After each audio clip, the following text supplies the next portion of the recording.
साथियों नमस्कार, पुनः स्वागत है एक नए वीडियो में। साथियों, कार्यालय जिला शिक्षा अधिकारी जिला विदिशा की तरफ से एक काफ़ी महत्वपूर्ण पत्र दिनांक 11 फरवरी 2025 को प्रसारित कर दिया गया है। यह पत्र पदक्रम सूची के अद्यतन के संबंध में प्रसारित किया गया है, जो कि आप अपनी स्क्रीन पर देख पा रहे हैं। इस पत्र को समस्त संकुल प्राचार्य के लिए प्रसारित किया गया है। इस पत्र का जो विषय है, प्राथमिक शिक्षकों की 1 अप्रैल 2024 की स्थिति में अंतरिम पदक्रम सूची का प्रकाशन किया गया है। अर्थात यह सूची फाइनल नहीं है, अंतिम नहीं है, अंतरिम पदक्रम सूची है। अब इस सूची को संकुल केंद्र के माध्यम से समस्त प्राथमिक शिक्षकों को अद्यतन करवाया जाएगा, जिसमें ये सभी शिक्षक ये देखेंगे कि इस सूची में दी गई समस्त जानकारी सही है अथवा कुछ सुधार योग्य है। अगर सुधार योग्य है तो उसको किस तारीख तक कैसे सुधरवाना है, उसके दावे आपत्तियों की अंतिम तारीख क्या होगी, ये सब जानेंगे इस वीडियो में। आइए जानते हैं इस पत्र में क्या जानकारी दी गई है। विषयांतर्गत जिले में कार्यरत प्राथमिक शिक्षकों की अंतिम पदक्रम सूची का प्रकाशन दिनांक 1 अप्रैल 24 की स्थिति में किया गया है। पदक्रम सूची संलग्न है। पदक्रम सूची का अवलोकन सभी लोक सेवकों को कैंप लगाकर कराया जाना सुनिश्चित करें। दावे आपत्ति हेतु निम्नानुसार कार्रवाई संदर्भित पत्र में अंकित निर्धारित समय सारणी अनुसार करना सुनिश्चित करें। इसका जो पहला बिंदु है, सर्वप्रथम आपके संकुल अंतर्गत पदस्थ समस्त प्राथमिक शिक्षकों को उक्त पदक्रम सूची का अवलोकन कराया जावे तथा अवलोकन पंजी पर हस्ताक्षर कराए जाएं। जिन प्राथमिक शिक्षकों की जानकारी सही अंकित है, उनसे सहमति पत्र प्राप्त किया जावे। प्रारूप इस प्रकार प्राप्त किया जावे। दिनांक 1 अप्रैल 24 की स्थिति में जारी प्राथमिक शिक्षक संवर्ग की अंतिम पदक्रम सूची में नाम के समक्ष कालमों में सभी जानकारियों का अवलोकन मेरे द्वारा कर लिया गया है। समस्त कालमों की जानकारी सही है, कोई संशोधन नहीं कराया जाना है।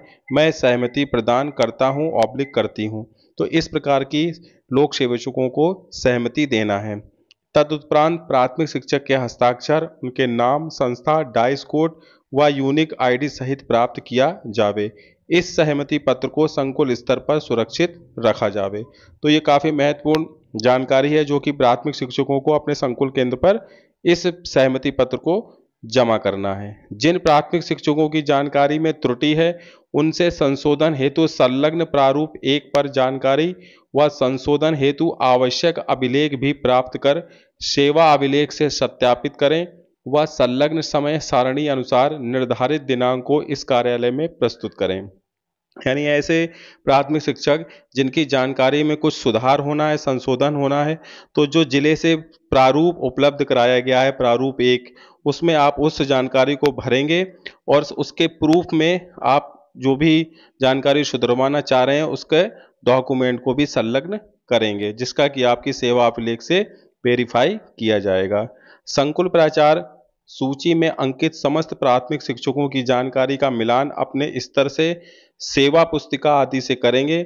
यदि संशोधन की आवश्यकता है तो संबंधित से प्रारूप 1 अनिवार्यता प्राप्त करें। अभिलेख सहित निर्धारित दिनांक में इस कार्यालय में प्रस्तुत करें। यदि किसी प्राथमिक शिक्षक का नाम जोड़ा जाना है तो सूची के समस्त कालमों के अनुसार जानकारी प्रस्तुत करें। यदि कोई लोक सेवक सेवानिवृत्त जिले से बाहर स्थानांतरण, त्यागपत्र, मृत्यु, अन्य कारणों से नाम हटाने हेतु प्रस्ताव प्रस्तुत किए जावें।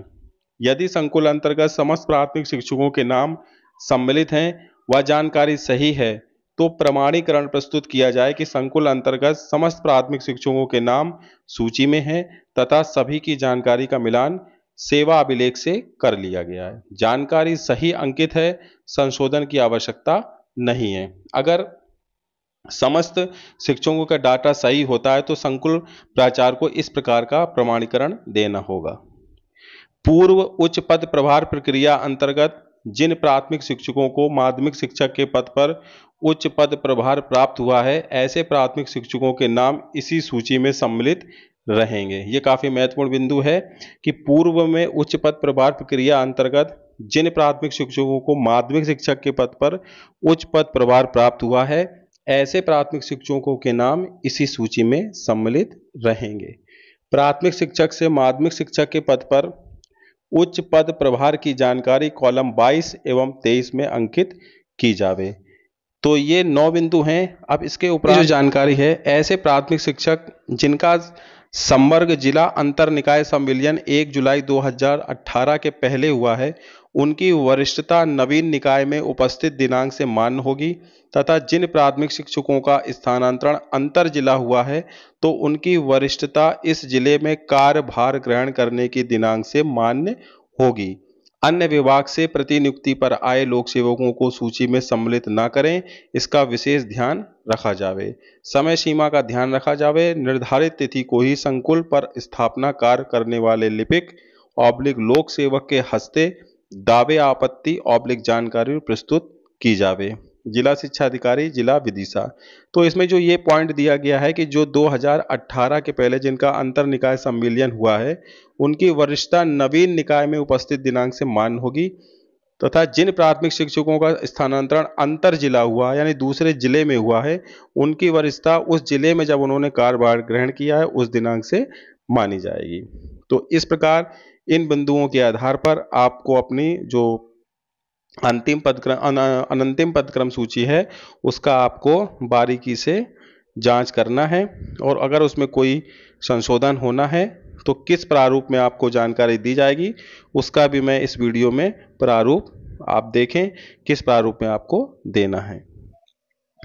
इसमें जो सिरोंज एवं लटेरी विकास खंड के जो भी लोक सेवक होंगे उनकी जो जानकारी 19 फरवरी 2025 प्रातः 11 बजे, कुरवाई ग्यारसपुर 20 फरवरी प्रातः 11 बजे, नटेरन 21 फरवरी, विदिशा 24 फरवरी और बासोदा की 25 फरवरी प्रातः 11 बजे तक सूची को अद्यतन हेतु दावे आपत्ति व जानकारी प्रस्तुत करने की ये समय सारणी निर्धारित कर दी गई है। तो जितने भी संकुल अंतर्गत प्राथमिक शिक्षक हैं वो इस तारीख के पहले ही अपनी जानकारी को जो भी उनकी अगर संशोधन होना है या नहीं होना है वो पूरी सूची को आप देख लें, तदुपरांत आगे आपको समस्या नहीं होगी किसी भी अपने जो सूची में डाटा है उसको लेकर। आगे देखते हैं और भी क्या प्रारूप दिए गए हैं। आपके सामने एक प्रारूप है कि प्राथमिक शिक्षक की दिनांक 1 अप्रैल 2024 की स्थिति में अंतरिम इस पदक्रम सूची में संशोधन प्रस्ताव। अगर आपको कोई संशोधन करवाना है तो उसमें कर्मचारी का नाम, उसका यूनिक कोड, पद, कार्य संस्था का नाम, संस्था का डाइस कोड, पदक्रम सूची का सरल क्रमांक आपको सर्वप्रथम मिल जाएगा उस सूची में। अब इसमें आपको जो जानकारी भरना है, कॉलम 1 से में प्रविष्ट का सरल क्रमांक,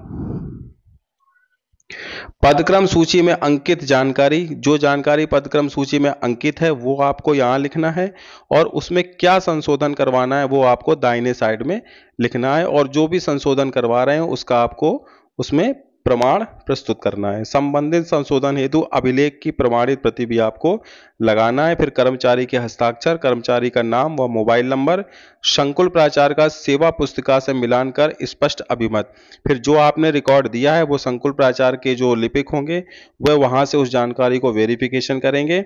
अगर उस जानकारी सही है संशोधन के लिए तो उसको आपका संशोधन के लिए ऊपर भेजा जाएगा। इसमें संकुल प्राचार्य के हस्ताक्षर होंगे, सील लगेगी, समिति का अभिमत होगा, समिति के हस्ताक्षर, जो भी इस संकुल प्राचार्य के द्वारा जो भी समिति बनाई जाएगी इस कार्य को करने के लिए उन सदस्यों के इसमें हस्ताक्षर किए जाएंगे।